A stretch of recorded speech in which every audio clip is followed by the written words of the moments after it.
Hey, Rod, blown them out. I'll visit with you after our meeting, I called Rodney and I real said, hey, quick. what's the rule on this? He goes, well, they can't do that. They got to ask him, you know. So we picked it up. Oh, he was mad, screaming and yelling, throwing his cane on the ground. You're a fascist. Listen, I'm a fascist. He said, well, if those were religious books, you'd have left them. I said, well, I don't know what they were. It was Rush Limbaugh and it was whatever. And I said, dude, just chill out. Yep. And then he kept on. Only you could say that, though. Well, he kept going on and on and on. I said, look. Are you ready? And we're ready. I missed the show yesterday. Okay, you're live. Good morning, everyone, and welcome to the workshop of the Village of Ruidoso. Today is April 5th, and it's 8 a.m. If you'll join me by standing, and we'll do the Pledge of Allegiance in a moment of silence before.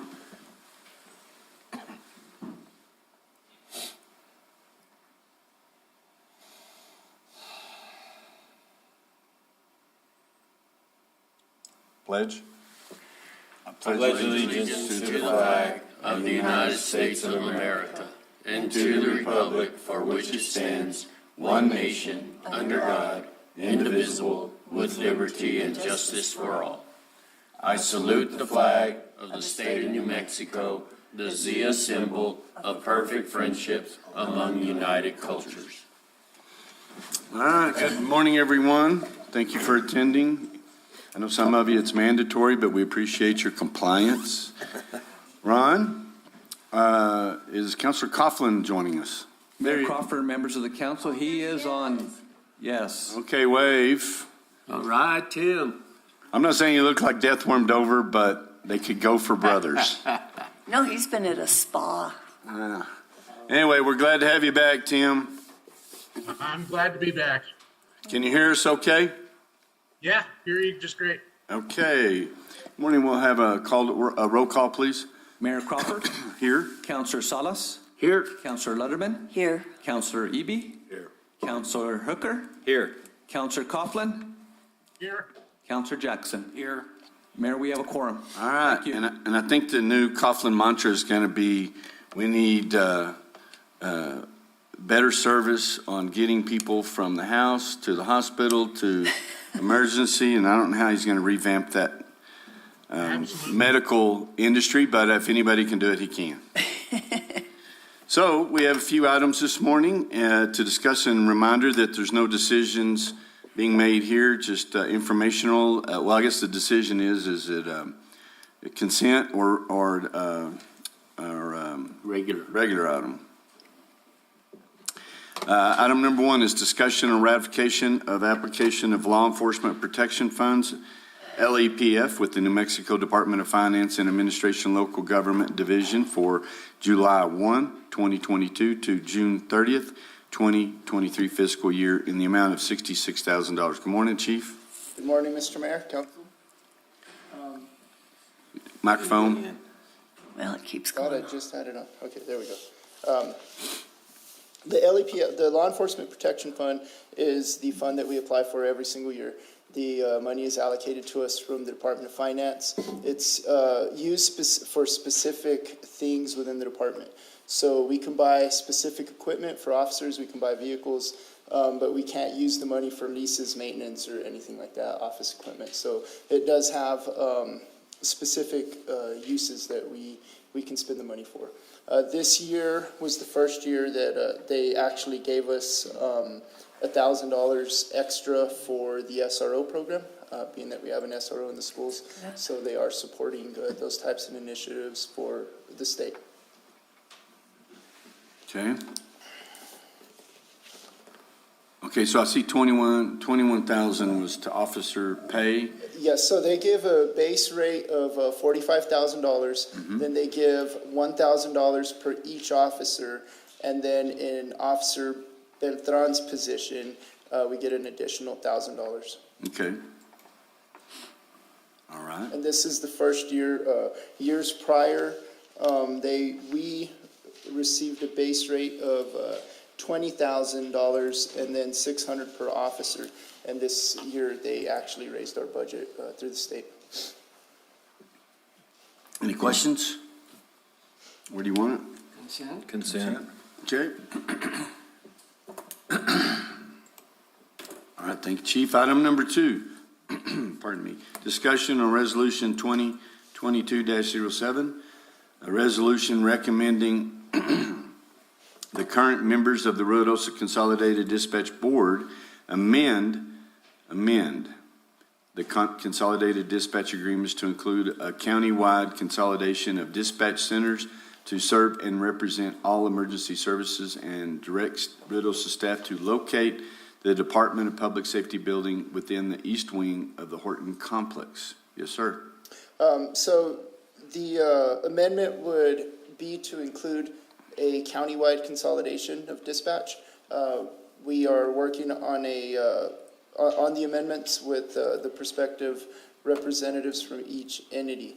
At this time, there has been no decision made whatsoever, but we are working in that direction to form. Okay, when we talk about decision made, you guys will make a recommendation to. Yes, to the governing bodies of Okay. each entity.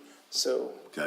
that's when the decision would be made by the governing bodies of each entity. And so you've actually had contact with the chief and with the sheriff? Yes, sir, and everybody is on board. Okay. The lawyers are hashing it out, so, if anybody else would do it, it'd take an hour, but it might take 2 months. Okay, I think ours is ready to go. Yes, on our end, it is ready to go. Okay. It's just a matter of getting everybody to have the same agreement at the table. Okay, Mayor? yes, ma'am. And then along with that, with each of the entities, Village of Ruidoso, City of Ruidoso Downs, and the county doing a resolution, then that board, then our council, mayor and council would be the source of, that board would come back to Right. the mayor and our council, and we would be the one to decide what's going Yeah, on, since it's our It'd be a dispatch. recommendation board on things of quality of service, level of service. Right. Those kind of things, and then since we would have the budgetary authority to run it, all those different things to see what we would need to do to make that happen. Right. And then we will be setting, according to the data that comes in, exact pricing per entity, per call, per all of that, because as we all know, the dispatch center is much more than just an E911. Absolutely. And then we're talking about moving the police department, Yes, the sir. public safety offices over there. Yes, sir. And so, okay, so there's a lot more to it than just the E911 dollars. Yes. Mayor, can I ask a question? Absolutely. Chief, has there been any discussions with the sheriff's department as far as, we know how difficult it is to get dispatchers, but if it's all going to come, excuse me, if it's all going to come in under one umbrella, that would mean, I'm assuming, that the dispatchers from the county would then have to come to Ruidoso to serve, and how willing those dispatchers would be to make that trip. So that discussion has taken place, and we've actually given recommendations. Fortunately, we did take on the Downs, and we have a process in place of how we took their employees on and how they ranked in years of service and seniority and those types of things. So the difficult question is, how many are willing to come to Ruidoso? That I couldn't tell you. I know, it changes from one day to the next, but those discussions are taking place, and we have presented what we have learned from and mistakes that have been made. So we are ahead of that. Okay, it's just, that would be my biggest concern, is we do a central dispatch for the entire county, but not be able to staff it at the levels that would be required. Yes, sir. That's the hot topic of discussion with us also.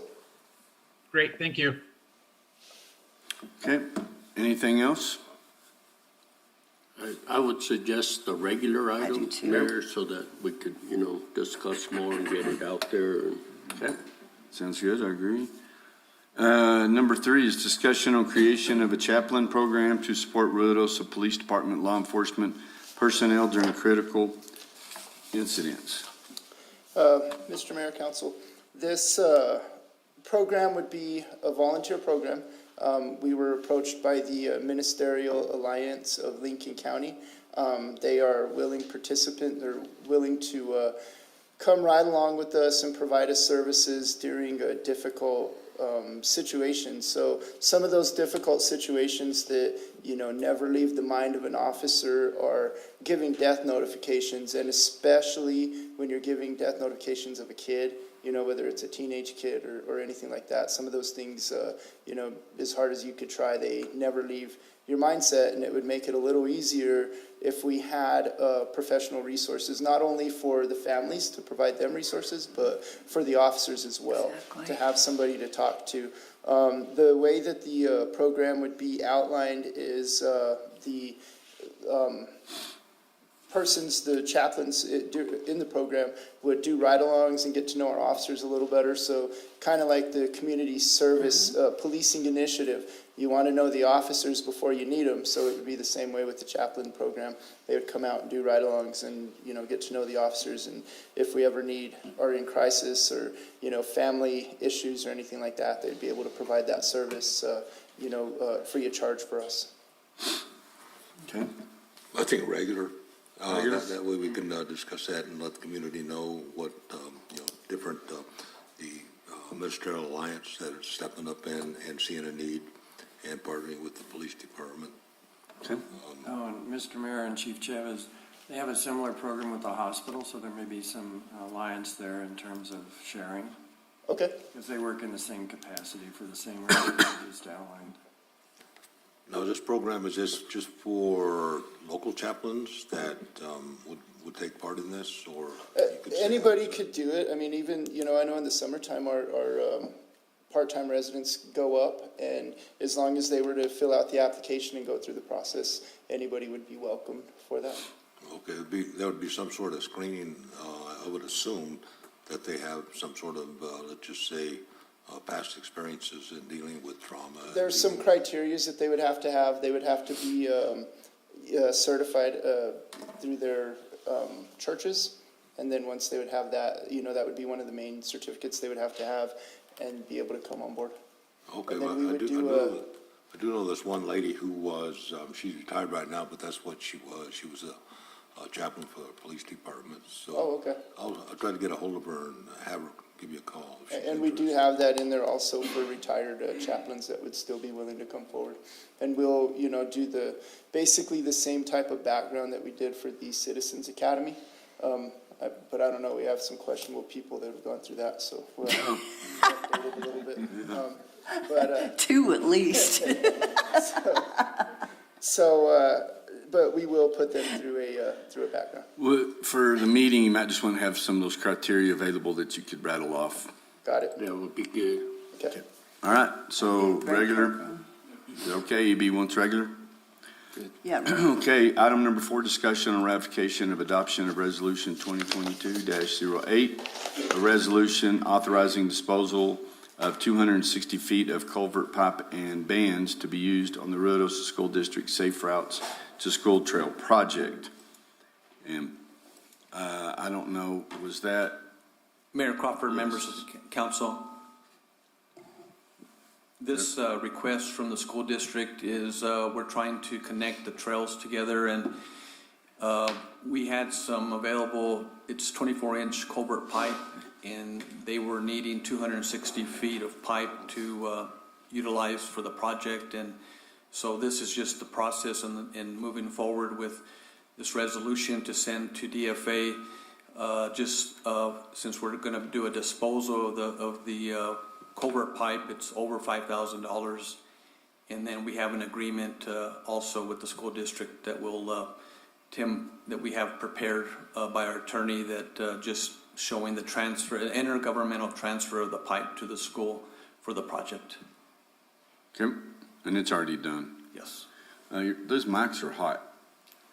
I think it's if we all have them on, isn't it? No, it's tinny, too hot. Okay, it's much How better. about now? Better? Better. Okay. Yours is better. All right, anybody have any questions? Consent. Consent? Yep. Okay, thank you very much. And by the way, I'm enjoying my new computer. Thank you very much. Yeah, thank you very much. And my snappy new backpack. Item number 5, discussion on resolution 2022-09, a resolution authorizing disposal of surplus property. Good morning, ladies. Good morning. Morning. Good morning, Mayor and Council. Good morning. Andrea is going to be, Does everybody know Andrea? She's Yes. kind of new. yeah, she's new and she's wanting to sit in and learn the process before we actually throw her into the fire. Nice. Good girl. Okay, so this resolution is to bring forth to you a listing of all the auction items the departments have put together for us. And we also did amend it from the mayor review listing that you saw, Mayor, that also includes some items that were from the annex and from the, a couple other items that we were wanting to add on. I did get a request, a late request from Tim Roberts at the convention center, so I don't know if we can go ahead and amend it to add a few of those items that he had. Sure. I don't see why not. I mean, Okay, I will do that. We will do that and then get that amended before we get it on to the, but that's what this is for. And I did get a confirmation from, Tim Keithley yesterday that he read the amended listing that I did send to him. So I'm waiting for his response to see, because the whole, we're trying to put together a public auction so that we can actually do a different location at remote sites, and to include the 2 houses on the new rental houses that we have. Oh, yeah, The nice. contents of those. So I'm waiting to hear back from them, because I would like to put one meeting together so they could all come and look at all the items and see how they would like to proceed with the auction and scheduling and so forth. Mr. Mayor, Yes, sir. so then this is a change from the past where it was an online only? Well, we still participate in that, but this would give us the opportunity for these departments to get rid of all their stuff at one time instead of piece by piece mailing and then waiting for the buyer to come to town and actually take the item. It's a long process that has, and it serves its purpose, but in this event, we just have so much stuff, especially with the move from Village Hall back and forth, and a lot of these bulky items that these departments are trying to get rid of their stuff. I have seen in previous jurisdictions, if you will, where they would make everybody bring everything to a central location, whether it be inside or outside, depending on what it was, had 24 hours to put it there, and it would be watched, and just another thought, but of course, that's the logistics of moving it all. Right, and I think the whole goal here is to try to get an auctioneer come in that would be wanting to go to the different sites so that we don't put all that labor and effort into trying to get it all into one place. Right. When you say different sites, how many are we talking about? Like 3? Well, we have, I know there's some big pipe and stuff, and big items like that, like a water distribution. We have stuff that we'll have to move out of the annex and put somewhere. So I know Parks and Rec has quite a few items as well. So, if we could have 3 sites where we can put these things together, plus the 2 houses, So, trying to consolidate as much as we can, I guess, and what the auctioneer would be willing to do as far as going to different locations. Well, there's a lot of little stuff that could be taken to the big stuff. Right, exactly. Because the house over there, that would be a perfect place for, it's got parking and all kinds of stuff. Do either of those houses, and I'm sorry, I have not been out to see them, do they have big areas where we could put other big items? There's stuff out behind there, that road that cuts up through there. Adam, in there, a dirt road that you can turn on. Excuse me. Mayor, you talking behind the houses on 611? Mm-hmm. Yes. Yeah, there's a dirt road that kind of cuts right down through the middle, and do you think that some of this equipment, some of the stuff could be taken there? We could try to take some, like Council Hooker said, the logistics of it. trying to move this stuff out of the annex, that's gonna be a pretty big. Well, it seems like the natural place would be right across the street to the Wingfield Park. Or in the parking lot of the. You know? Yes, exactly. And there's not a whole, I mean, on those houses is kind of, we were talking about, I didn't see them on here. I know they are, but, just bid the whole house, and you go in and get everything, Right. except for, the doors and the drawers and the Yeah. stuff We're like hoping that. that somebody will come in and just make an offer for a lot of stuff. Okay. Yeah. All right, thanks, Adam.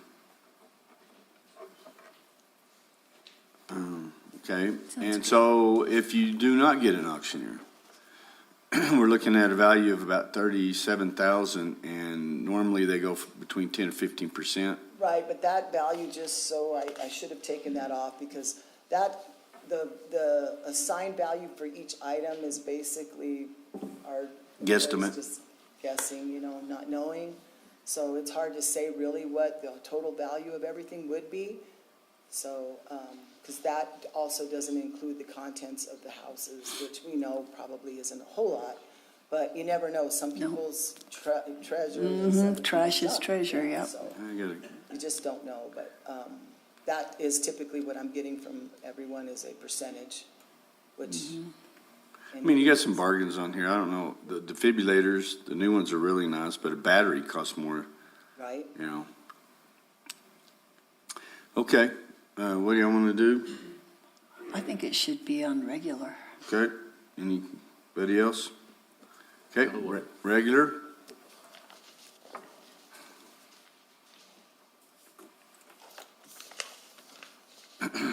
Item number 6 is discussion on award of RFP number 2022-009P to Miller Engineers, Inc., DBA Souter Miller and Associates, SMA, for professional engineering services for solid waste master plan. Yes, sir. Jerry? Mayor, councilors, this is for master plan rate analysis. Okay, and what is the total, Well, if I could just interject, this item number 6 is just for the award. So that's the award of the RFP to Sauter Miller, and then the next item would actually be the contract. yeah, that's what I was getting ready to ask is, So that this we would just. went over, looking over the award process, Yes, sir. and that's what I was trying to find out, who, The next one has the price. who? The next one has the price on it. Yeah, who was awarded it? SMA, Sauter Miller. Sauter Miller, Yes. okay, that's what I just read. Just. What I so meant you to know- ask was how many? They were it? They were the only one? Yeah, they were the only one that actually submitted. We did have 11 firms that drew down the actual proposal. And we had 3 engineering firms that attended the pre-proposal meeting as well. But I think once they heard that, Sauter Miller was the actual one that's going to be doing the whole. Okay.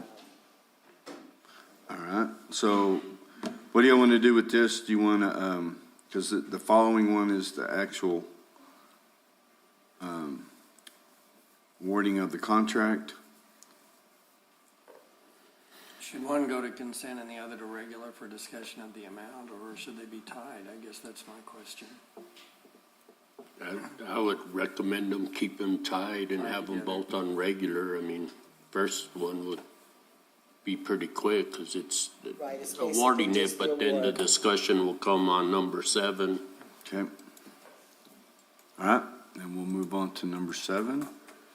Discussion on contract with Miller Engineers, Inc., DBA Souter Miller and Associates, for professional engineering services for solid waste, master plan development and task order number 2022-009P-01 to perform comprehensive analysis of the Village of Ruidoso Solid Waste Department, to develop a master plan of the divisions, and to perform a rate analysis in the amount of $130,899.99, including gross receipts tax.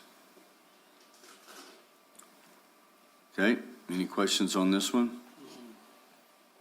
And this is for them to look at all the possibilities of services, right? Because, I mean, like I know I got some citizens and neighbors that want poly carts and some of them want, you know, whatever it is, back to the old day where they had the cans in front of their house and emptying those out. But I said we were in this process of rate analysis and looking at all the options.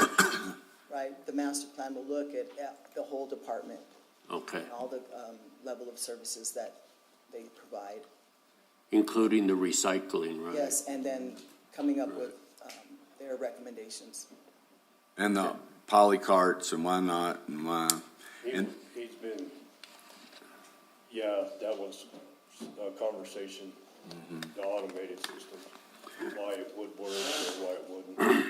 mainly And bears the cost, that's what I just told them. I said, well, plan on paying double if you want a poly card. Oh, we will, and not everybody will. Well, and then it also has in there the convenience center we've talked about. Oh, yes. And Mayor Crawford, members of the council, and as you mentioned, the convenience center also, Jerry did bring up regarding a compactor, maybe having a compactor set in certain locations also, and would help a lot with reducing the amount of solid waste when they are transporting it, so, the way, so. But what a great community we live in when every day Jerry's people are out grabbing trash that people have thrown by the garbage cans and to make our community look better. And that's every day all over this town. And you don't know how much I appreciate it. Appreciate that, Counselor. We've heard of Jerry's kids. Now we've heard of Jerry's people. But yeah, yesterday I was on my way and this young couple pulled up, parked in the middle of the street right over here by my house, took an old hot tub cover and threw it over by the dumpster, jumped in and was driving off, and I was honking and, you know, acting like I'd have got the ticket probably. And they're like, what's up with you, man? And I told them, go get your stuff, you know. And I took a picture of their truck and their license plates, but you know, I'm sure they're constant offenders, but people do that all the time. It's just amazing. But, you know, all over town, they're picking up the stuff that's laid to the side of the road, and I really appreciate it. I had a conversation with Russ, and he didn't understand why we did that. What is that? Bear medicine. Russ? Solder mill. Oh, yeah. And you know, Mayor, Council, we can, if you all wish, have somebody from, if it's going to be Russ that's doing the analysis right now for the master plan. We could have them, if you would like, to be here at the council meeting to go over any questions or to present, if you would like, on what they're planning to do, if that's... Will they be billing us for the show? Yeah, I don't think that, and if anything, we do a Zoom. Okay, I could have them attend by Zoom. Yeah, and I know we were looking at the contracts, and I'm sure that we've gone over that, but it's expected to be through April 11th, 2023. So. Yeah, they're talking about having a preliminary document put together. Correct me if I'm wrong, but I think it was like in the July timeframe. Having a preliminary. Oh, he's not here, Eric. I think that's what was. Sorry. But we'll get that for you, and we'll be able to report on it. So they're going to commence next Tuesday, if this is ratified, if this is approved. If this Yes. is approved, Yes. they already want to meet. And they're going to fast track to get caught up with the other. Right, with the water and sewer. Yes. And if they do get it, the next week after that, they're meeting, they want to start weighing stuff at the transfer station. Okay. All right. So we have that on regular. Yes. Okay. Okay. Pardon me just a minute.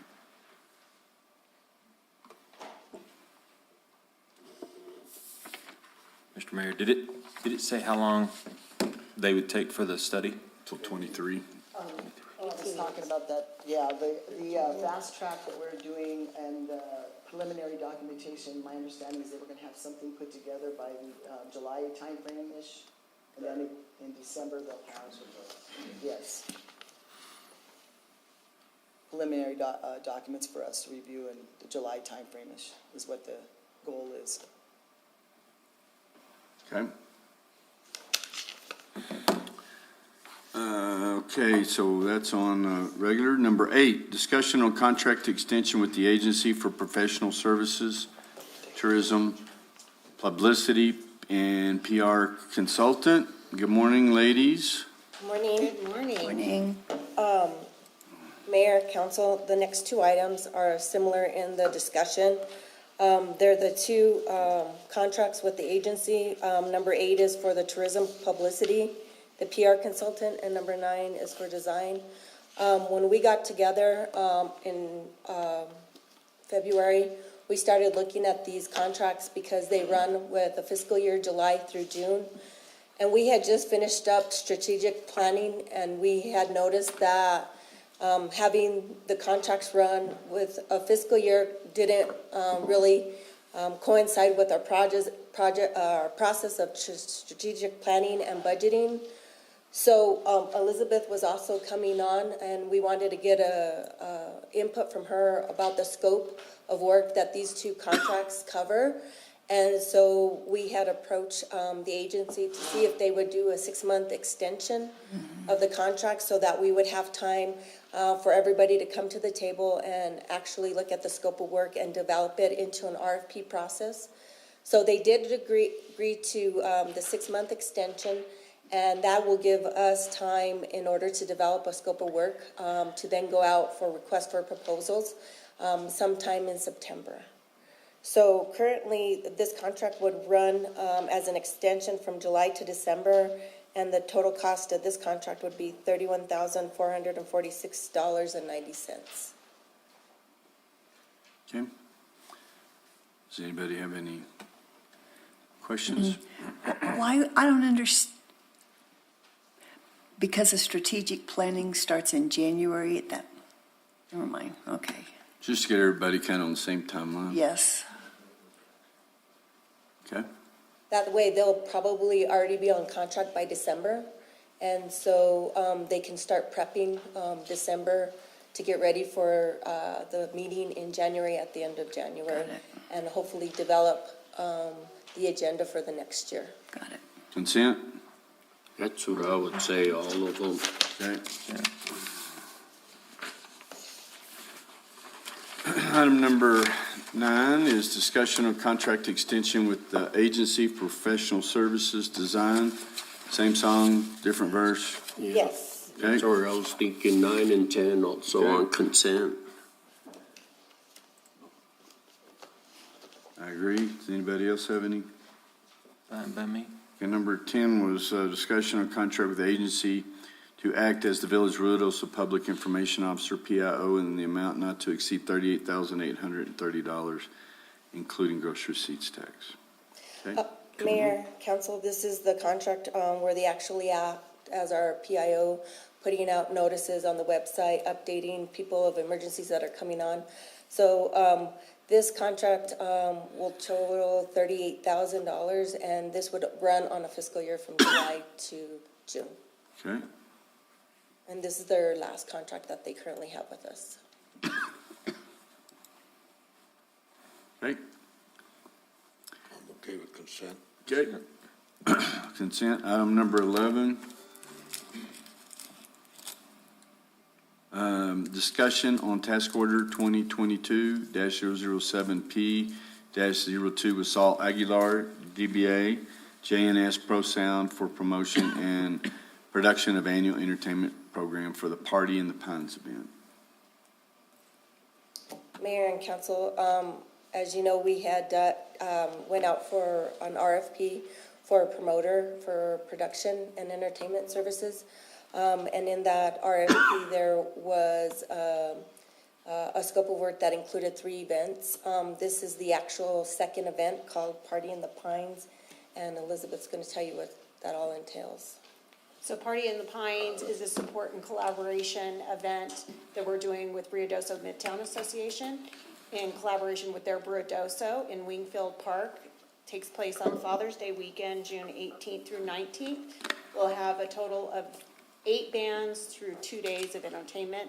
Ruidoso begins at 11 a.m. on Saturday. Our bands will begin at 1, with the headlining band at 8 o'clock that evening.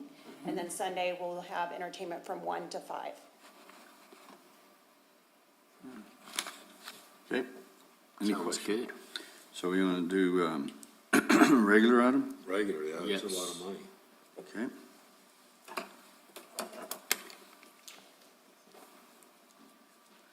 Item number 12, discussion on second renewal agreement with Data Pros LLC for printing of village utility bills. Thank you.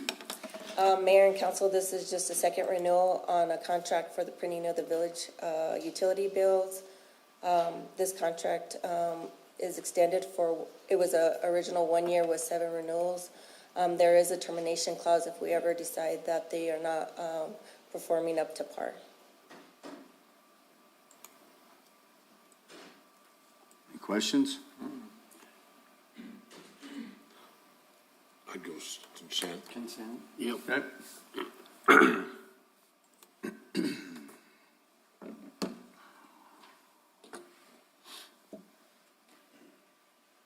Item number 13 is discussion on second renewal agreement with Winstream Kinetic for internet service provider for the village of Ruidoso. Again, this is just a second renewal of a contract that was procured through a request for proposal, and Winstream is currently our internet service provider for the village of Ruidoso, and this contract also was a 1 year with 4 renewals. And the service is improved. I know that we've had some issues switching over and whatever, but they seemed pretty responsive. Yes, through this whole process in doing the conversion, we actually have received some names, not only on our account billing side, but also as far as the system is concerned itself. When we had a little snafu with the PD phone numbers on the changeover, Tim Dodge was able to get hold of one of their execs in John. Winstream, John Matoya, and within a half an hour, I had a call from the local service tech wanting to know what he could do or who he needed to talk to. So that issue was going to take a day or two to resolve, but with that chain of command now, it was actually resolved the next day. Consent? Is that local service tech local, or is that a phone call? They have a local manager. Yeah, and they still have that office over here. You just can't go up and talk to anybody. But we do have numbers and whatnot that we've been able to develop. So, You would have thought with a project like that they would have had standby people in Well- case. You're crazy. Yeah. yeah, We had some people in the East State tell us that they don't work after 5 and they don't work on Saturday and Sundays. There you And we go. had to call a big boss to tell them, well, guess what? And this was already after 3 months of planning. That's pretty, yeah. That's a much better response than for residential customers, I'll tell you that. Yeah. It takes a week to a week and a half to get somebody out residential. Okay, consent. Item number 14, discussion on annual operating plan with the United States Forest Service for the North Fork Eagle Creek Well Special Use Authorization for fiscal year 2022-2023. Yes, sir. Mayor Crawford, councilors, I'm Eric Woida, the Water Resource Director. So this is our annual operating plan that we do every year with the Forest Service. Roger Peary, our hydrogeologist, and I met with Camille Howell about a month ago and went over the operating plan. Basically, we were, meeting all the conditions of our permit. To continue meeting the conditions, there's monitoring line item that's going to be proposed in the next budget for John Shoemaker and Associates for $50,000, and then our gauging stations for the 3 stream gauges, and then the Buck Mountain precipitation gauge will also be paid for with, which would be approximately $35,000. We're done with the current 5-year study for the gradient study, so that's not included. We'll pick that up again in 2 years. And then the only major construction that we'll do as part of the permit this next year is I'm gonna propose a budget of $155,000 for next year to do a major repair of the Forest Service 127A road. So the permit that we have requires the village to maintain the Forest Service road from Ski Run Road all the way up to the cabin association. There's the gates Yes. before you go in the cabins. So it's been pretty good for the last few years, but it needs an update, and we can't blade it anymore. We're kicking up too many large rocks, so it just needs another layer of base course. Mayor? Yes, ma'am? So Eric, are these totals, the 50,000 and the 35, is that every year? Yes. Okay. Okay. As with all water issues, Mayor, I recommend on regular, especially since we're talking about road improvement. Yeah, that's a A good lot of one. campers complain about that road. We even with all of its roughness, it does meet the criteria that we need to maintain it to. So it doesn't need to be a perfect road. It needs to be a passable. As long as we could get there is what I tell them, but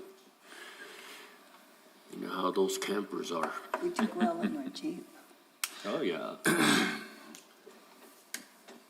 So is there any time for this that people can contest any of this? Tests? Contest. No. So we have our special use permit. It was issued for a 25-year period. So we've still, How many years are we into that? So it'd be like 5.5 years we're in. So we're in? Yep. Okay. All right. Because with all things water right now, anything to do with water, you Oh, got yeah. people that. I just don't want to wave a flag every time I have to do something with it. Okay, so regular item. Item number 15, discussion on geotechnical evaluations by Moles and Corbin and Associates for the Eagle Creek Well Field Phase 3 project engineering.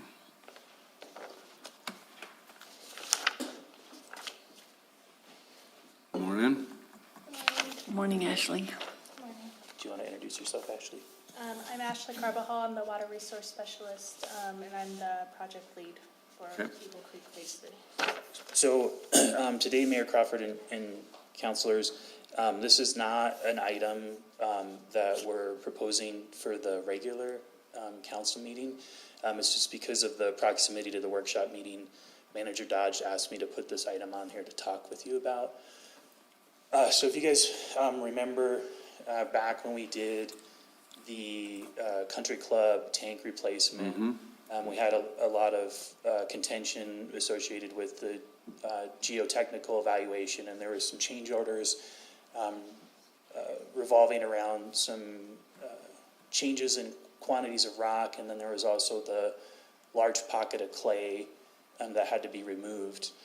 And so during that, kind of got a guidance from the governing body to, see if there's opportunities where we should do further geotechnical evaluations. And so in this project, the Eagle Creek Wellfield Phase 3, we've got about 2,800 linear feet of new raw water transmission line that's going to be run below the Alto Reservoir in an area that we know is going to have a pretty substantial amount of rock. And so Casey Cook, the engineer for Moles and Corbin, he talked to Terracon, a subcontractor that does geotechnical evaluations, and about what they can do in addition to kind of that typical soil core test. And so Terracon has a technology that it's called a P wave. It's my understanding is it's like the first seismic wave or the fastest seismic wave that goes through rock and soil, and they use it to measure earthquakes. But they would basically have a metal plate that is kind of like a sledgehammer basically that hits this metal plate, and they go along the route of this and monitor how the waves bounce off of the rock formation so you can get better feel for quantities of rock in an area, in addition to the conventional soil boring. And it can give you some preliminary data on the densities of rocks. So in the existing Moles and Corbin task order, we have the conventional geotechnical evaluation, which was $6,300. But this updated test would increase the total task order cost by $49,712. And so, we can get better data with this, but when we look at the actual rock quantities, so I had Casey Cook, he went and he pulled some of the rock excavation costs that we've had for the last 5 projects that we bid out.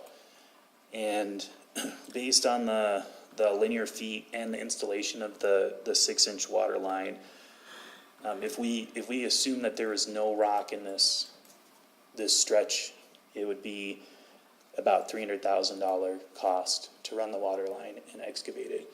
But if we assumed 100% rock, it would only go up to around $150,000. So even if the whole alignment was solid rock, it would only be $150,000. More. Correct. You need, just to throw that more in there. Correct. So that would be 450. Correct. Yeah. So, if we're looking at increasing the task order by $52,000, we'll want to get a feel for what you guys would like us to do, because assuming that the whole length is rock is only $150,000 more.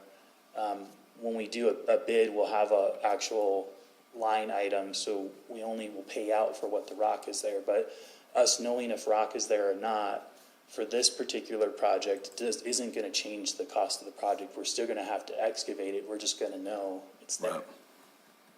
Right. It's better to know now than later and do the change orders. Well, the only thing is we're going to have a rock clause. What he's saying is that it costs us basically $50,000 to do the test, and then we know there's a lot of rock, so we're going to be spending that money anyway. Right. Or for a third the cost, hopefully we won't have all that rock there, 100% of it, and so it's just not worth that investment. Is what you're saying.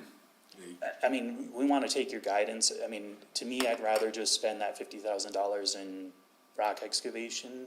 Sometimes there is unknowns, and for a project like Country Club Tank, this probably would have been a good additional test because the foundation was so critical for that water tank. For this, sometimes these linear features, it's just best to dig and then find out what's there. Okay. But we're here to take your advice. So the change order is going to be under the administrative amount. So if you guys want us to do this, Tim will execute it administratively. Yeah. And So no Mr. matter Mayor, what- having sat here in a different seat when that was going on, I remember there was a lot of concern over that and what got brought up, so I think it'd be worthy to do this. You think it'd be good to spend the $50,000? Yes, sir. Well, see, what we're saying is, up there on the water tank, it was fiberglass. And if it was off, we'd have problems. This is one straight line that the estimate is $245,000. For the, Moles and Corbin Association, the task order. yeah, so that's Design, their bidding, total construction. design. Yep, so that's the total design cost and includes the conventional geotechnical evaluation. If we do this amendment and change to this Terracon process, we would add an additional So it'd be $300,000. $49,000. And so what he's saying is, if we didn't do the $50,000 and we assume it's 100% rock, it would add $150,000 to this fee. But and he's saying, we know we're going to spend it anyway, so why spend $50,000 and then have to turn around and say, yep, it's all rock, so now it'll be 200,000 that we spend on maximum on trenching that line. Because the rock is, you know, there's not gonna be a lot of opportunities for us to realign the pipe. So even if we do hit a big rock formation, we just know that there's gonna be that quantity to excavate. And it's not as technical or, sensitive as the fiberglass water tank. But we learned a lesson up there on an event like that is absolutely critical that it's solid. And this one is just a line that's dug through the ground. Correct, there's a little bit more forgiveness, because we'll have a bedded pipe in there. It's not gonna be as, And we have a rock clause we'll put in there that in the event they do hit the rock, then this is the fee we pay. yep, Because some years back, we didn't have that rock clause in there, and that's where we got nailed on the change orders. correct. So in the base bid, we'll have a linear foot price for rock excavation. So, you know, what we'll say in the bid docs that, all right, we know it's 2,800 feet based on the conventional test. There's 2,000 linear feet. So we'll get that in the base bid, but if there's anything above that, we'll have a little fund set aside, and we'll pay out that linear foot price that they put in their base bid. So you're saying really that it would be best to save that $50,000. It'll cost us $150 if it's all rock, and that way, More than the 245, yeah, more than the two. if it's all rock. Right, But if we don't know and we say, okay, let's spend the 50 grand, 47,000 find to do the out. testing, and then so that changes this from the 245 to basically 300. Right. Then we start trenching, right, and then we have to pay the and then 100. he's saying roughly the maximum, give or take, is 150. Right, So with it's one of those deals, we know we're gonna spend some of it. We might not spend 100% of it. See what I'm saying? Totally understand. So it's, if we were doing like the fiberglass, that was what was so sensitive about that, is the foundation had to be perfect. Yeah, so if you guys remember the Country Club tank, it has those big panels, and so if you get a little shift in the foundation, yeah. It can cause. And this is just a pipeline Correct. that they're gonna have a rock trencher if they need it to go through. So, I understand what you're saying. If we were doing a sensitive matter, we definitely wanted more, but we've learned to put a rock clause in there where we have an agreed to price when they hit rock, so it's not a stranglehold. And then, I feel like that we should just move forward and not do the 50 grand, 47,000. Just maybe set it aside that you're gonna have rock. Yeah, my 2 cents is that, I understand everything that Eric's saying is, and I don't think we need to expend the money because you're No, it's gonna be essentially rock. putting it down a hole that you just find out information ahead of That you time. might already know. You have to, Okay. It's a good And, probability. the process is being used on some other projects, so it's my understanding that this technique is being used for the bridge designs, the 6 FEMA bridges. So there are instances that we're using, or our engineers are using and recommending this process. Okay. Eric, is this pipeline or the trench, is it going to go down through the waterfall? No, so the wells that we're putting online are those 2 that are upstream of that waterfall area. Okay, And we're going to propose the pipe alignment to just follow the trail and road there so that we don't have any additional disturbance. And then if we have to do repairs, we're just right there on the Sure. roadway. okay. And this is the ones that you went out some years ago, and found that they just had like a coffee can over the wellhead, Yeah, or just a Yeah. bucket? yeah, and so we've rectified that since I've been here. Yes. But yeah, these were kind of some forgotten wells that, and for good reason, it took us 14 years to get them permitted. So they were permitted right before I came here, and it's been my goal to, since I've gotten here, to, fix the Eagle Creek well field and get more of these points of diversion online. Okay. All right. What do y'all want it on? Well, this won't be on the menu, that we'll just It won't direct even staff not be, to do so it. to not do it. Okay. Thank you. Thank you, Eric. Yeah, thanks for the Thanks, Ashley. explanation. Thanks, Ashley. We on 16, discussion on recommendation by and between the Village of Ruidoso and Natural Resource Conservation Service, NRCS, on selected emergency watershed projects that we have out. And I really enjoyed the slideshow that we got. that Yeah, said, thank you, thank you. NRCS does not agree to this side, so. And everybody's familiar with this process, NRCS? Yeah. Yes. Counselor Coughlin, are you seeing the slideshow? Yes, I've got it. Okay. I also have the file that Ron sent me. What did you say? Yeah, the File file. the files, yeah. Oh, Yeah. So Mayor Crawford, I appreciate you letting us give this presentation. I'll let Chris introduce himself. Sure, I'm Chris Phillips with Riverbend Engineering. We're under contract with the village to assist in a variety of things, mostly all things rivers at the moment. And we've been assisting the village in the negotiations with the NRCS, trying to make sure that you're getting the best value and also trying to make sure we don't turn this into the Los Angeles River, which was our concern that we voiced at our last presentation. And since then, we've had lengthy discussions with the NRCS, thanks to, I'm butting into Eric's presentation here, but thanks to the intervention of some U.S. Senate staffers, the NRCS got a new attitude and agreed to meet. And let's just recognize those. That was Lujan's office and that was Heinrich's office. Yes. Correct. That actually came to Village Hall, had meetings on, and y'all did a really wonderful job over at Fire Station 1 doing the presentation with those guys, because it was a little touchy-feely. Correct. You know how it is when you correct somebody that's the authority. Oh, yeah. But y'all did a really good job of walking and tiptoeing and everything through that. And both the senators' offices, they dedicated a pretty substantial amount of time. They And so did. They saw that there was an issue with the NRCS on numerous fronts, and this was kind of the final straw. And so they were very supportive of Ruidoso, and we really appreciate it. And they spent here almost a week, right? So we were out for 3 days, but I wouldn't be shocked if they spent, 2 weeks of staff time in meetings with the NRCS in the Washington DC office and, reviewing this and helping us. Yep. And we've sent them nice letters and everything too, so we appreciate everything y'all did. Good job. So,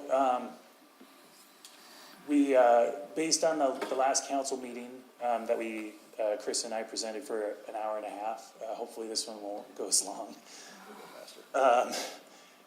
You guys have rejected the NRCS proposed projects for the EWP. And so we reached out to our senators and representatives for the state and got the buy-in from Senator Lujan and Senator Heinrich's offices. So myself and Chris, and then we had staff from the senators' offices, and then the NRCS New Mexico office, and then some staff from Washington, D.C. We went and resurveyed the Ruidoso from March 7th to March 9th. And the village and the NRCS agreed, we'll start from scratch. We won't butt each other's projects against each other. Let's just go walk the river and make new projects collectively. And so just a quick reminder about, what the EWP is and what does it fund. It's meant for the installation of recovery measures to safeguard life and property as a result of the natural disaster. And for these projects to be funded, they have to be economically, environmentally, and socially sound. And so these funds are a unique fund that allows us to spend federal dollars on privately owned land, and so that's why it's an attractive program. But the sponsor of the program has to be a legal subdivision of the state, so a municipality, county, soil and water conservation district. And then that sponsor is obligated to pay for 25% match of the project. And so this can include, clearing out debris, sediment, stabilizing banks, protecting severe erosion, jeopardizing public infrastructure. And then it can also be used on upland sites, so it can be a response for a fire. It can pay for seeding or other measures, silt fences, other things to protect watershed health. And then it can also be used to buy floodplain easements if there's an area that's affected by a flood more than once in a 10-year period.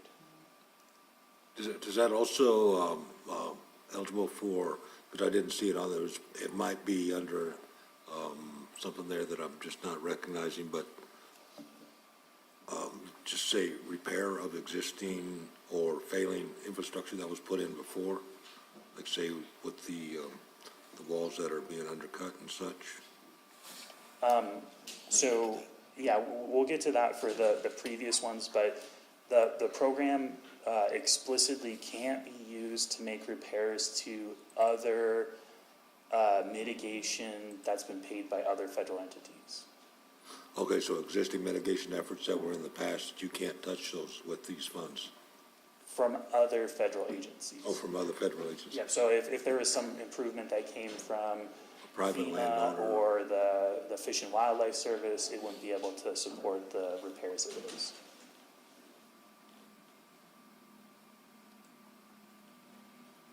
So, and you guys are getting excited. I got this section there, and Joe. So what doesn't it fund? It doesn't pay for repairs or replacement to infrastructure. It's a hazard mitigation. It does, if there's a broken pipeline, it doesn't fix the pipeline. If there's a pipeline that's under threat, it can propose measures to try to mitigate that damage. It can't do repairs to other federally funded projects, repairs to houses, foundations, or decks, address problems that were existing before the disaster, or any non-essential restoration work that doesn't reduce the adverse impacts from the natural disaster. And so what's changed from the previous projects proposed? Generally, there's less sediment removal. There's some spots where we need to do sediment removal, but it's a bad thing to just go in there and dredge everything out. There's less debris removal, which is just a byproduct of it's been 9 months, and so private landowners weren't going to wait around for some branches and logs to be taken out of their property, so they've already done that themselves. Reduce the total quantities of hard armoring, and the real big one is we've got repairs to the existing Nrcs gabions, which is a huge victory, and then we've also added some rock sills to non-Nrcs walls and to protect some of our utilities. So, for instance, this is a spot where we're proposing a gabion wall. This is one of the locations on the river that I believe that Hurricane Dolly redirected the river. So this house wasn't necessarily built on the edge of the river. The river used to go around some other houses. Now it cuts across here. So this house is under threat from erosion. So we are proposing some gabion walls here. We have incorporated some of Chris Phillips' recommendations to the Nrcs that they're embracing, which will include some kind of protrusions off of the gabion wall to stop water from just flowing right next to it and down cutting next to it. So we should get some sediment deposition and vegetation that should go next to the wall. What do you call those extensions? I call them deflectors. Deflectors? The Nrcs kept calling them kickers because Kickers? they didn't want to take the name that Chris.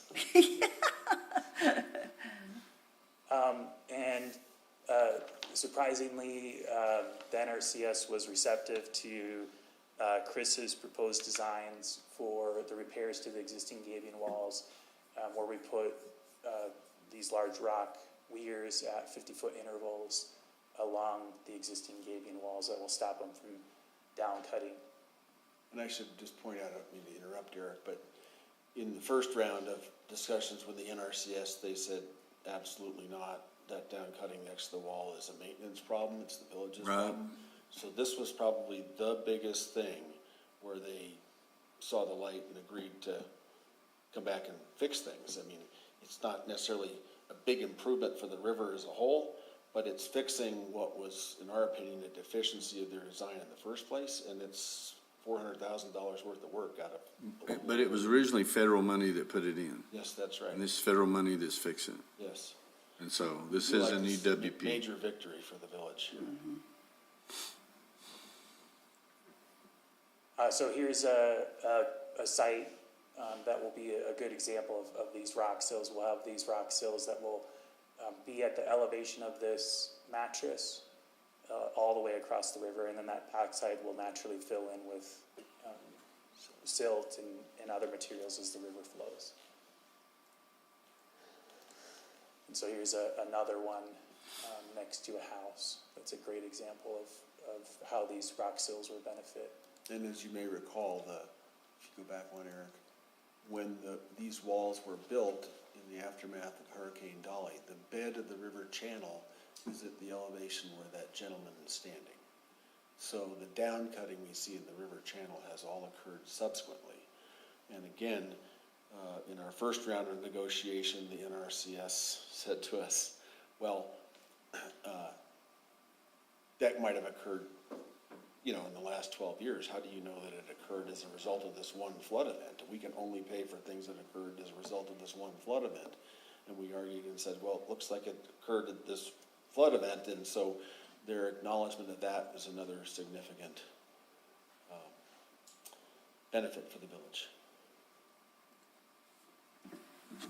And so we were really shocked at this, but they did support rock sills on some non-NRCS walls, but not all non-NRCS walls. So here's a concrete wall on Fern Trail that they are proposing to put those rock sills in also. When you say rock sills, it's just like river rock or that you put up and then the silt fills it in? That's what you're saying? No? Well, big boulders placed in the bed of the river, carefully with the elevations across the channel. And in this location, any of these locations, not that one, go back in the direction I want. Which do you want to go there? Forward, yes, please. So the rocks would be 3 to 4 foot size boulders, much bigger than the river can move in a flood, placed in a shallow arch form with the tops of the rocks equal with that lowest elevation. So it's kind of raised 12 inches easy. That's correct. And then in the spaces, they're spaced at 50-foot intervals, and in the spaces between it, we would put some supplemental gravels, but also shape some pool forms so that we gain a little bit of habitat structure as a result of it. The NRCS acknowledges that these walls have not structurally failed, but they're concerned about the undermine for long-term stability, and I think we at least verbally agreed that wherever a rock sill ties in, that it would be appropriate to inject a small amount of concrete grout under the wall at that location, so we would have discrete places where we're further supporting the wall rather than a continuous new concrete event. In fact, I think we can probably use some of that little undercutting to make for some overhanging fish habitat. We haven't quite got there in the negotiations, but it's entirely possible.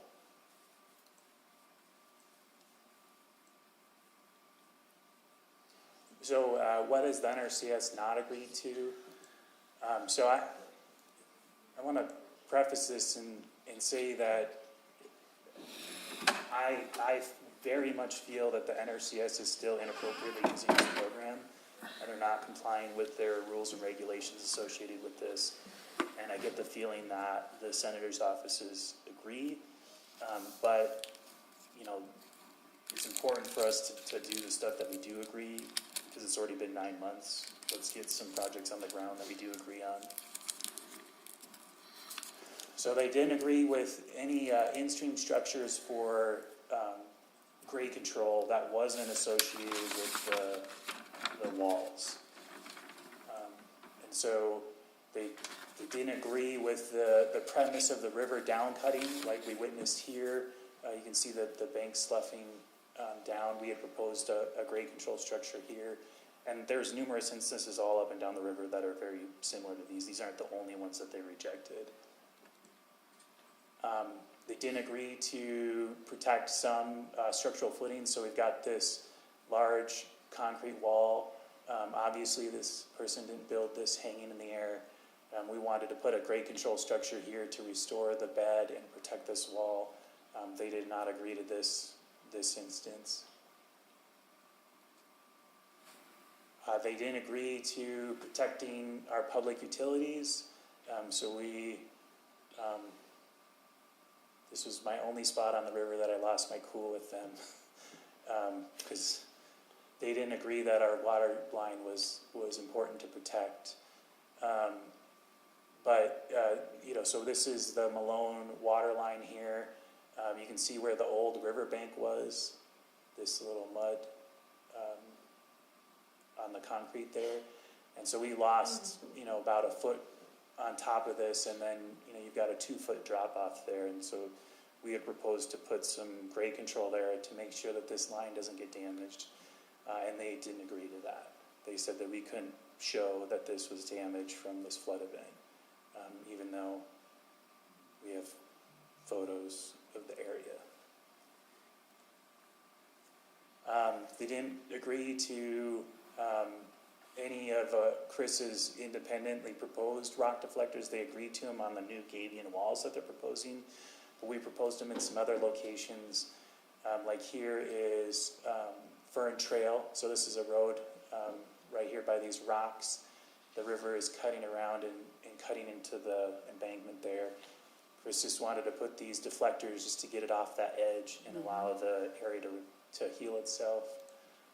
And then here is somebody's private property that we had proposed just to put some shallow deflectors just to get the water off of the toe slope of this protection, but they didn't agree to that either.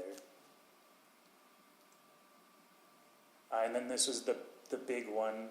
They didn't agree to any bioengineering or riparian plantings, which, their documentation says that they have to include it, and we kept showing them that, and they still disagreed with us. We've got numerous instances of, here's a little wetland here that was upstream of Sleepy Hollow Bridge that handled the flows perfectly. The vegetation is laid down. We didn't get any erosion. Here's a Gabion wall, so you can see the undercutting here. But in this spot where there's 3 box elder trees, that bank held just fine. It didn't. They weren't huge trees. They were just little saplings, but it was enough to resist that flood. And then we really advocated on behalf of the Pine Tree Square. So this is behind the Schlotzkys. They had their existing wall collapse as part of this event. And, in our minds, this was kind of the quintessential project for this program. I mean, it's protecting human health, safety, and property. But they couldn't get past that there was some damage to this upper part from previous events. We feel that, this event caused this wall to collapse on the bottom, the toe slope, but they weren't going to hear it. And so we did our due diligence to try to advocate for this property owner.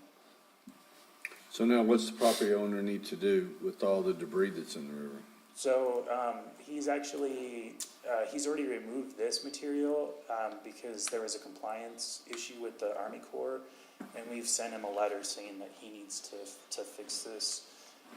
So now that we've got a confirmation from the Nrcs that they won't be willing to fund, I'll be engaging this landowner to make sure that they get something in place here sooner than later. Is this all for sale?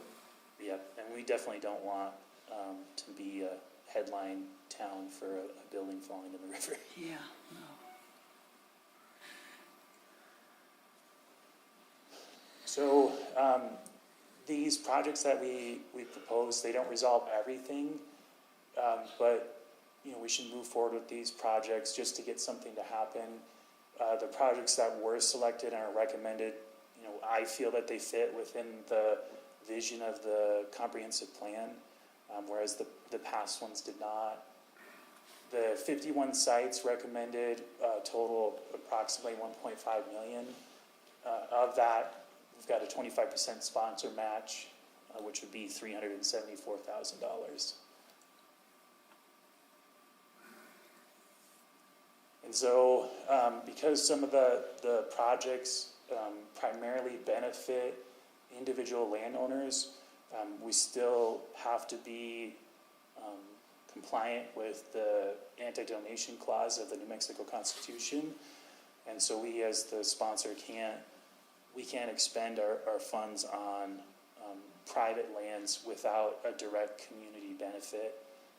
And so these projects that are listed here are ones that we feel are almost entirely beneficial to the private landowner. And for these projects to move forward, we're recommending that we pass on the 25% match requirement to the landowner. If they don't want to provide the 25% match, then we'll just cut the project, or that location out of the project. So 10 sites out of the 51. Correct. So most of the sites are beneficial to the village as a whole, and we're recommending that we pay for that. So the total match that we're proposing on private landowners is $114,000. So that leaves our possible match at $259,000. So at these locations, sorry to butt in, Eric, but the individual landowner would be approached and shown, here's what the federal government would like to do here. The village is okay with that. However, because of state law, it would be your responsibility as the individual landowner to pay for a quarter of the cost. And so here's what's proposed, here's how much it would cost, and if they want to, then it gets included, and if they don't, it gets cut from the project. Hey, Eric, I'm sorry, I couldn't hear. What happens if the homeowner decides not to participate in the match? Then we would cut the location from the project. Okay. And so all of these are stream bank armaments. None of these contain in-stream structures. So the in-stream structures and then any armament that protects road right-of-ways, bridges, public utilities are the things that we're proposing to pay for. Got it. Thank you. What is Riverbend fence? It's a lot of things.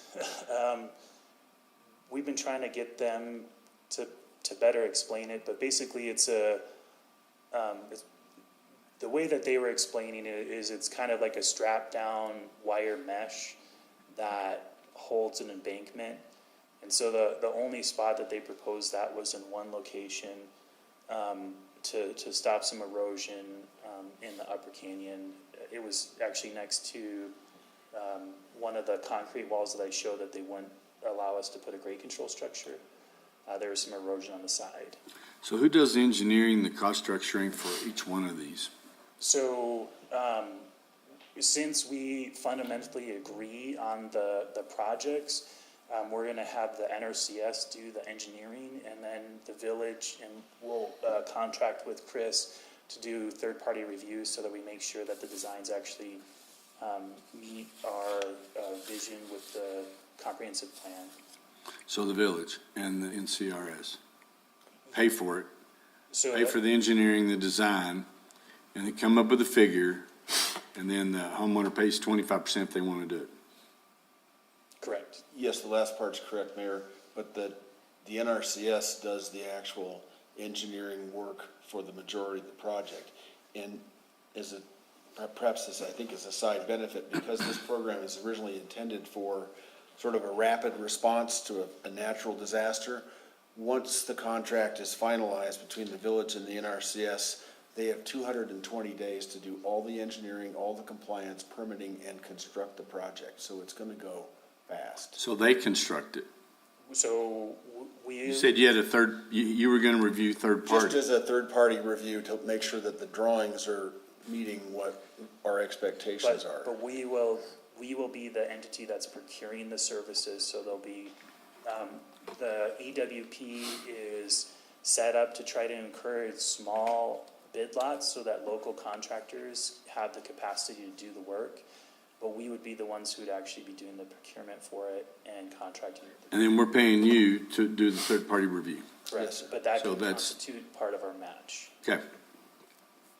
Could I ask a question on the funding there? Because you said that you have these particular property owners that you're saying that 100% of the benefit would be benefiting the property owner. That's why you're saying that we should have the 25% match paid by them. But I don't see how that doesn't benefit the village at all, 0%, because that is along the river, which does affect the village of Ruidoso. So is there some sort of a mechanism to alleviate or to help on that 25% match? Because I see that the highest one there was $40,000, 46.55 or 46,550. I can see where some people wouldn't be able to afford some of that, depending upon, their financials. But I just don't see how the village doesn't have some sort of interest in that particular property to where we're passing on the whole 25% to them. Is there, so if you clarify the funding and all that. Crawford, Councilor Eby, I think this is a discussion that we need to have with Zach Cook, because it's, again, we need to make sure that we're complying with the New Mexico Constitution. And, I'm not saying that 100% of the project is only to the benefit of the owner. I was just saying that a majority of the benefit would be geared towards the private landowner for these projects. So there is benefit. That's why us as a sponsor of this project are going to take some inherent liabilities by having these structures built. So there is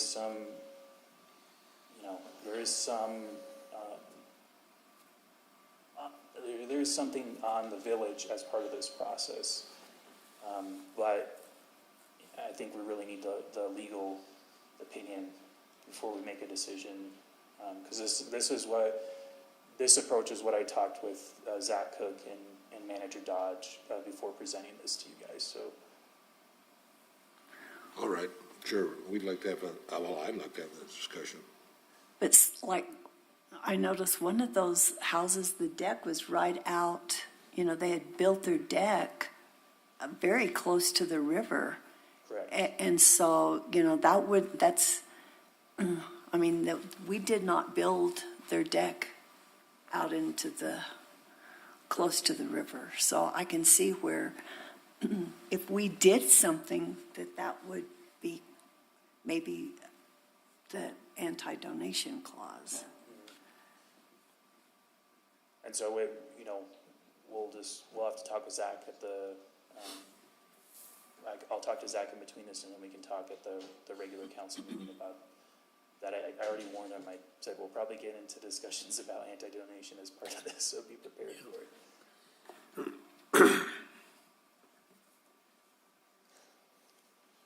Because, one of them said, you pick up, if the tree blows down and the winds that we have, and I cut it up and I stick it in front of my house, you pick it up. It's part of our solid waste. But if I have debris that's washed down that was in some of those people's front yards, I have to pay to have it removed. I can't just drag it to the front of the, so it's questions like that we need solid answers on. Sure. And also, you showed that one particular property where you mentioned that the river didn't used to go by there, but the storm changed the direction of the river. So I would assume that might play a part in the discussion also. Right, and that was the expensive project that you pointed out, where the $46,000 would be put on the private landowner. So we've got quite a bit of work planned on the river upcoming. We've got the EWP, we've got our FEMA hazard mitigation project, the 6 bridges, and then Chris and I are working on the Two Rivers Park river restoration project. And so to have Chris just talk about kind of the condition of the river as a whole, and talk to you about how to move forward. Thank you, Mayor Crawford, councilors. These bullet points show you've got a lot of projects going on in the river. But I would say the first three of these are quite specific in what they're targeting and what will be paid for and what will not be paid for. And I think we need to be cautious not to presume that just because millions of dollars are being spent, that we will regain our lovely river again. We're going to fix bridges and we're going to repair flood damage, and these are all good things. We're going to protect the sewer line, again, good things. But we fixed the broken leg, we've repaired the damage to the person's hearing, if I may use a human analogy, but we haven't really looked at their heart health or their overall longevity profile. So there are things that I think we need to think about for the river as a whole.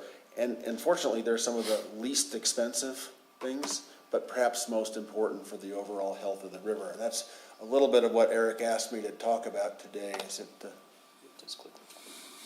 click to advance? This is sort of repeat what you saw before, but just to, we are going to get these walls repaired. They are going to agree to our approach to doing this. I think we can. We can make the best of it, and we can make the best of fixing some problems. These are things that clearly need to be done. We've got infrastructure and buildings that are too close to the river, and so we have a responsibility to try to help protect that. So the NRCS money will be well spent, but there's a lot of things that Eric pointed out before that they haven't agreed to fund, even though we did our darndest to try to convince them that it was within the scope of the EWP program, and they ignored that.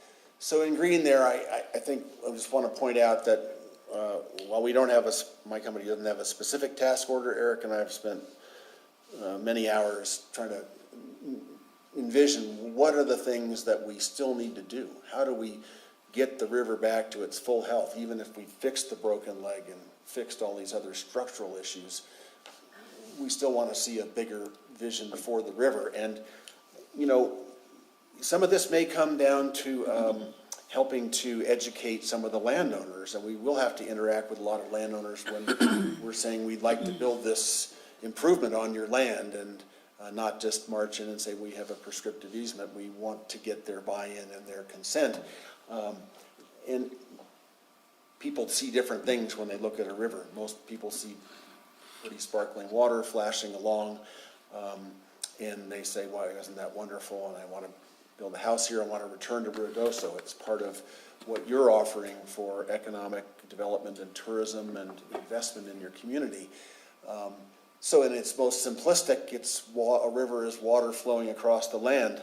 Well, I made a presentation about 10 years ago to a group of middle schoolers who were very good with their phones, but could also recognize a river for flowing water, but they don't always think about, well, what else is going on in a river? And if you've got a diverse population of birds and bees and avian species in and around the river, that's an indicator of health. Or conversely, if we can create that habitat, it's not the water itself, but it's enabled by the water, and to create a comprehensive ecosystem that supports a diversity of species, both aquatic, terrestrial, and avian, that's an indicator of overall river health and things that we need to be aware of as we try to improve things. Yes, we use the river for water and drinking and growing, and obviously recreation is an important thing. To be able to do all these things well, we need a healthy river, and the projects that we're showing will fix bridges, will repair flood damage, but it's not addressing the fundamental health of the river.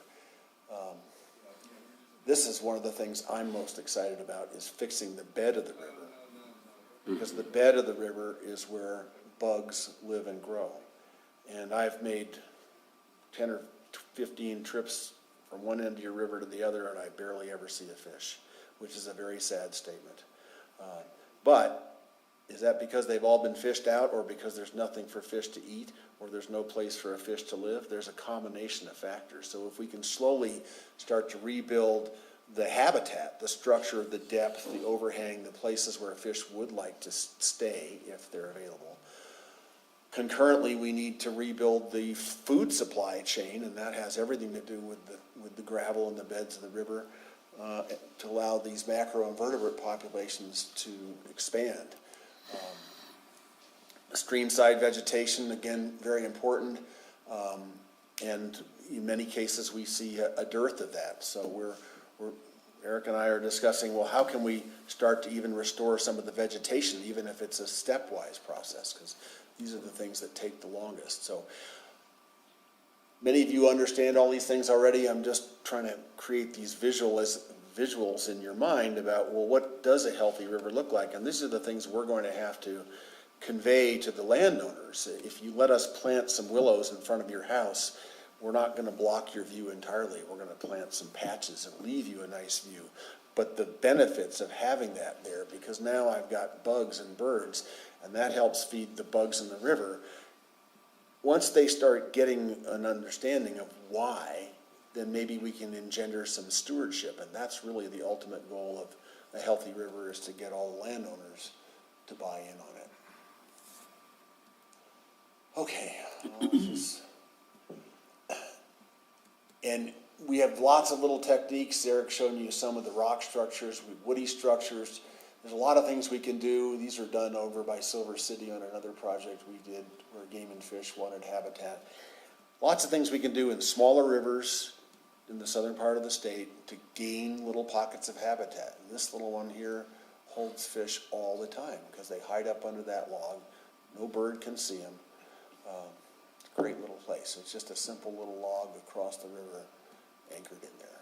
So I won't get into too much more of the philosophy, but just to summarize, we are trying to look at the overall health of the river and using that same perspective in the reviews that we do of what we've negotiated with the Nrcs so far, and then reviewing their final plans to make sure that we're not going to do damage beyond what's necessary to fix the flood damage parts. Similarly with the bridge, the six bridges that are six bridges that are being paid for by FEMA, which is a great thing, but let's make sure that no sort of secondary unintended consequences come of that. So try to look at this from a river health perspective as well. Go ahead, Eric. I think you can get rid of that last. This is too heavy. So next steps. So if the governing body approves the proposed projects next week, the Nrcs is going to submit the request for funding to their Washington, D.C. office. The contract will be brought back to the governing body if the funding is allocated. So right now, when we were in July, we were going to be put on a waiting list, but right now the Nrcs has money available, so we'll probably get funded right away. So it's going to be a fast process. But this contract will be brought back, and it's likely going to be a special meeting in May. And the reason for us that we'll probably call a special meeting is the 220 days that Chris talked about starts from the monetary award to the Nrcs, not our contract execution date. So it behooves us to get a contract in place as soon as the money gets to the state. Right. The village of Ruidoso is going to be responsible to secure property access agreements with the property owners willing to participate.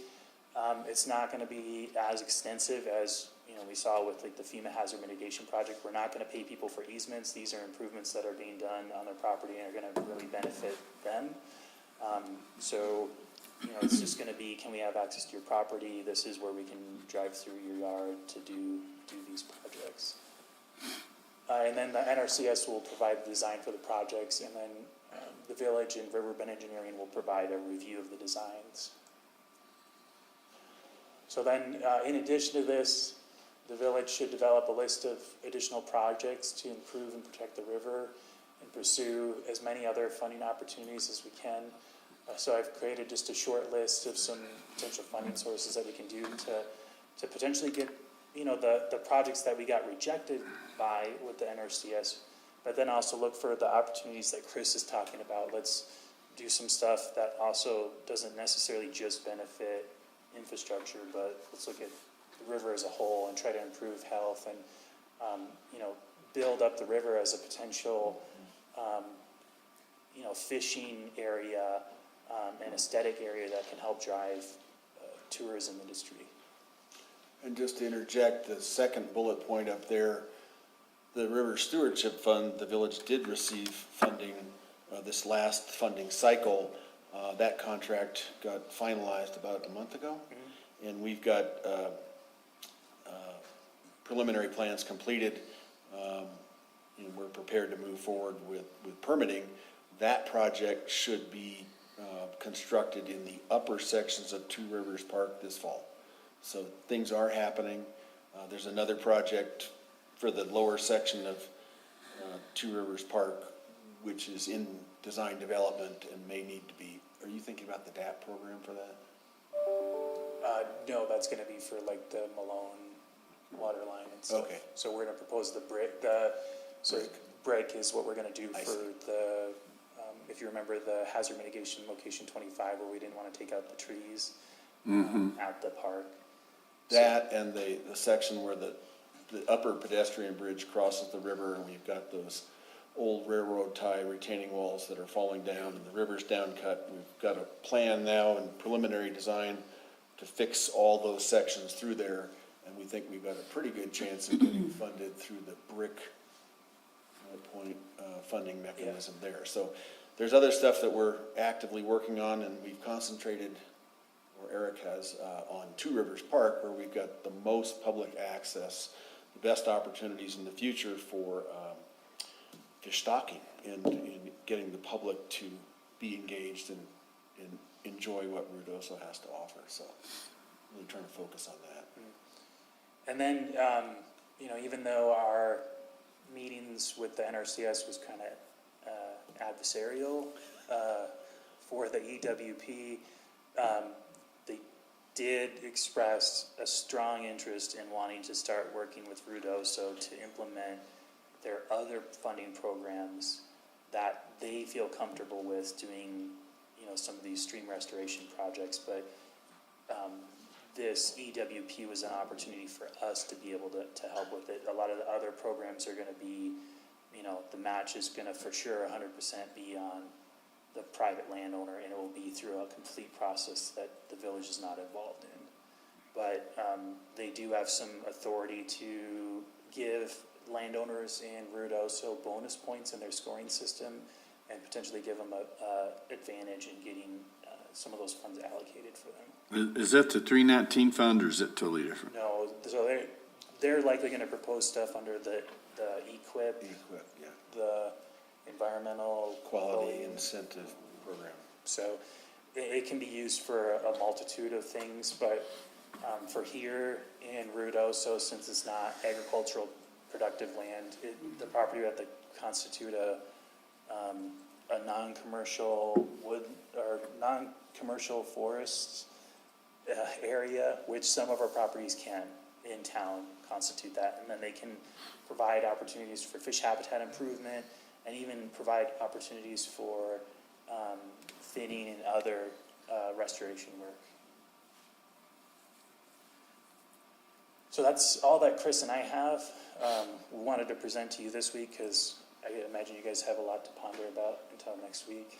And we'll, Councilor Eby, I'll make sure to consult with Zach more thoroughly on your question and make sure that we have a discussion about that next week. So this right here is not really a final cost. This is what the NRCS has agreed to as far as their funding. Is that correct? Because you said that they're going to be working with the NRCS is implementing the final design or a design with the third party. So we won't really know the final cost until that, and then also a bid comes in. So we won't know the final total cost until the contract's in, but it's my understanding that if that the money that's being requested is the amount of money that's gonna be authorized. And so if bids come in substantially higher, it's gonna have to be a change in scope. The cost estimates that the NRCS did, I think, have a fair degree of conservatism in them, so we should be okay to accomplish all of what they're asking for. And they acknowledge that that's their standard process. But you're right, until actual hard bids come in, we don't really know. Well, that's good to hear, because what with the bridges there, they were like 180,000 each, and they're over $1 million. That was their estimate, FEMA.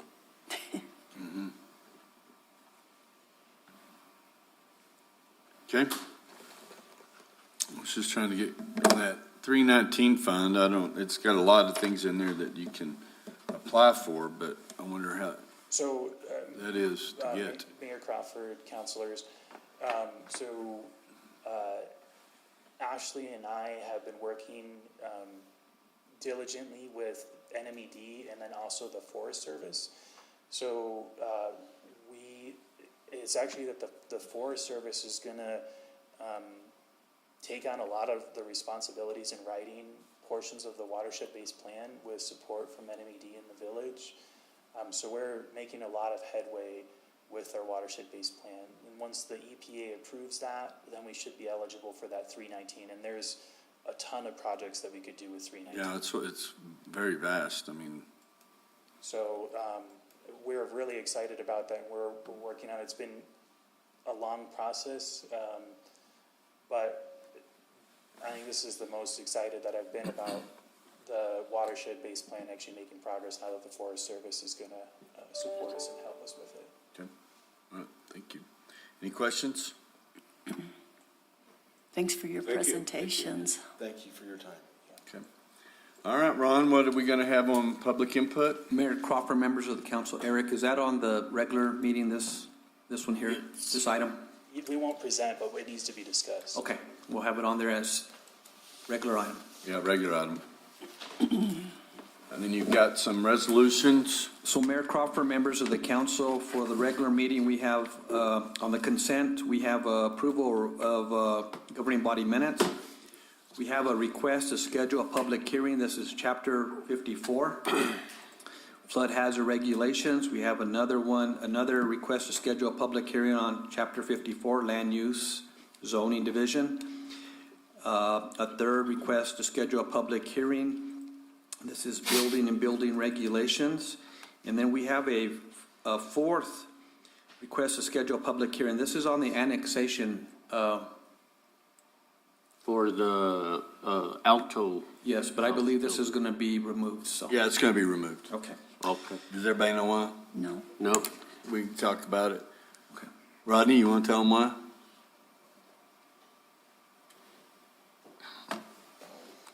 Good morning, Mayor, councilors. Good morning. So, Eric brought up that potentially that the Alto Water and Sanitation District would not be able to provide us with water. And so I reached out to the manager and he confirmed that if we ended up annexing the property, that they wouldn't be able to provide us with water.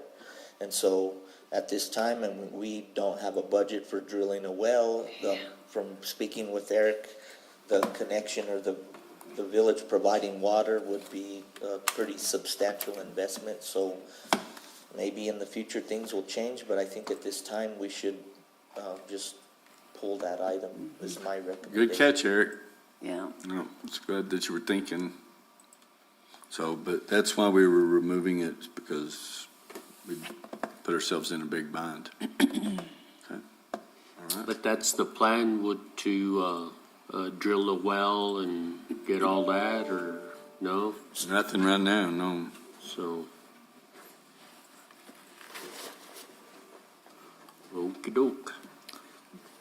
Thanks, Rodney. Thanks, Rodney. Mayor Crawford, members of the council, under mayoral reports and presentations will be a presentation for retirement plaque. I won't mention the name now, but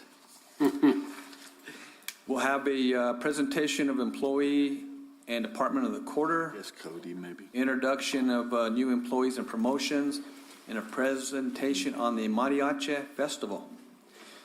And then we'll have the report from all village departments on the village manager's report.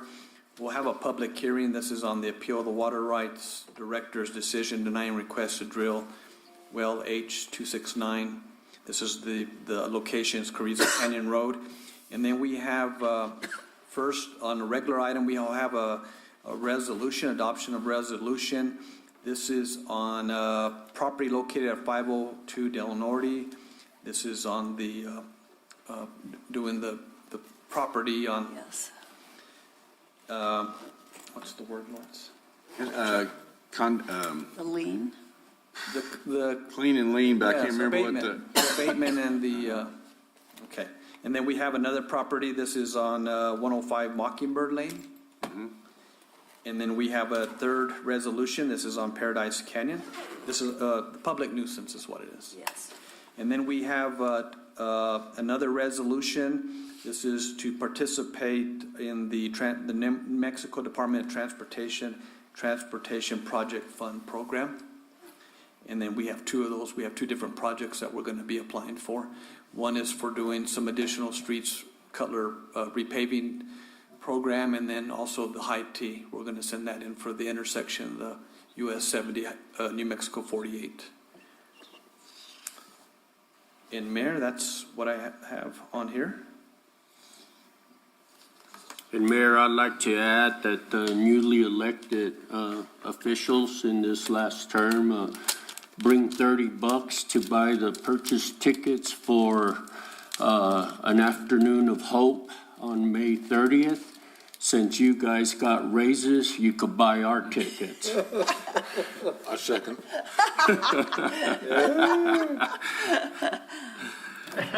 No, but honestly, I told Shippen that. And Mayor, I heard you bought one at the radio show, and you, Ron, and if any directors. We bought two.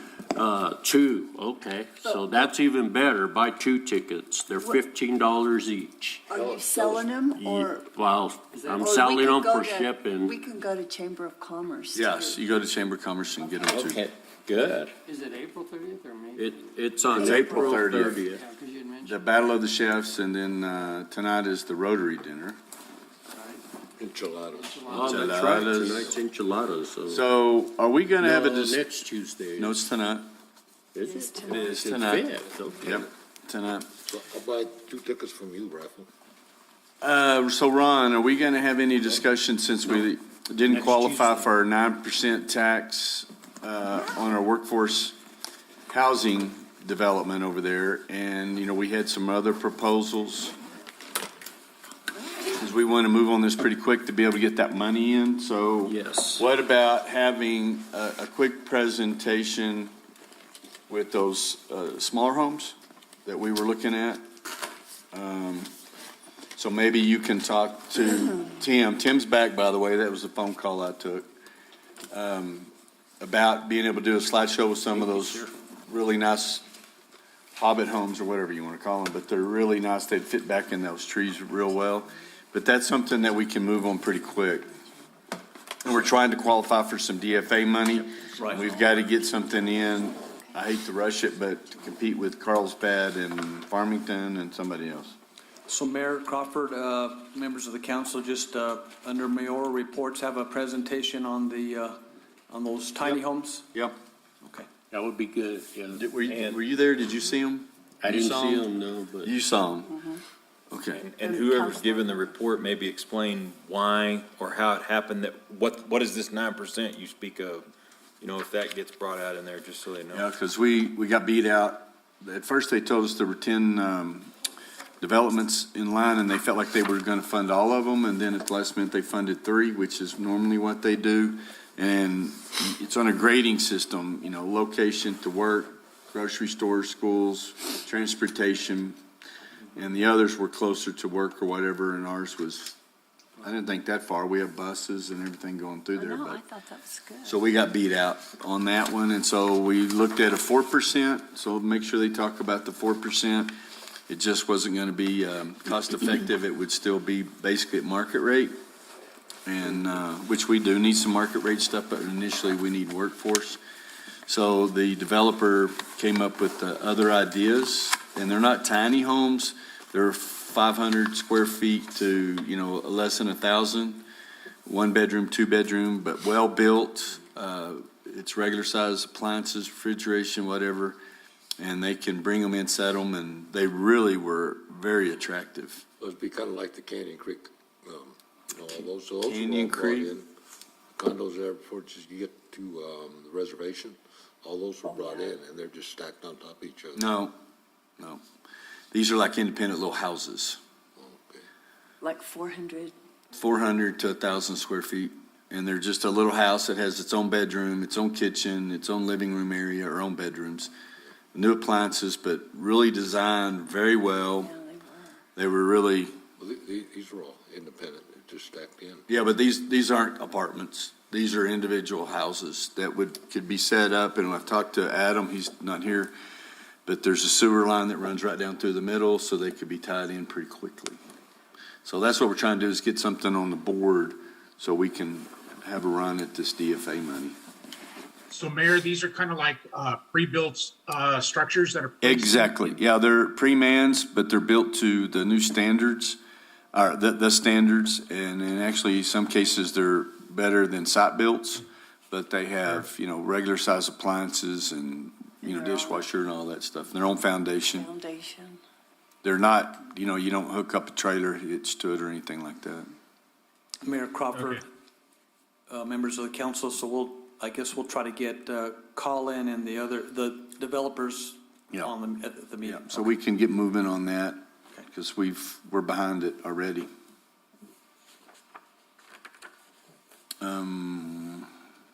So is there anything else? Susan, would you like to tell us about your recreational marijuana shopping experience? I'd like to hear it. I did go into the one in Midtown. Did you? I went in there to check it out. It's a nice Yep. setup they have in there. I spent an hour in there on Friday. The one right across from O'Malley's or? Yeah, Noisy that Waters? one Yeah. there. I Spent an went hour in there yesterday talking to them. afternoon, So Took that I'm long to intrigued make to a go decision? check all of them out, so. Do you have to, so were they standing in line, so, okay, so they only take so many and then they have to, they write your, all your information down and then they let you into the room? They check it. They don't have to Yeah. write it down. No, what they did is they took my driver's license, scanned it to make sure that I was 21. Then, because I said, now am I in the pot registry of America now that I've been in here? They're like, no, this is for our own records because you get frequent flyer miles. Yeah, So that's then, what they no said. sooner than I was standing there talking to him, a lady came from the back, said, Darren, are you ready? And so I went back there and I just told her full disclosure, who I used to be, who I am now, and why I was there. And it was very informative as far as what's going on and how they're doing it, and it was very professional. So, I mean, I wouldn't. Research purposes. I wouldn't discourage anybody from going out there just to educate yourself, nothing else. No, I thought it was pretty informative myself. And they got chips and everything else. It's all good. I think you're on the ATF. Some of y'all got it. All right. But anyway, You're on the ATF watch list now. That's it. They'll come get me. anything else?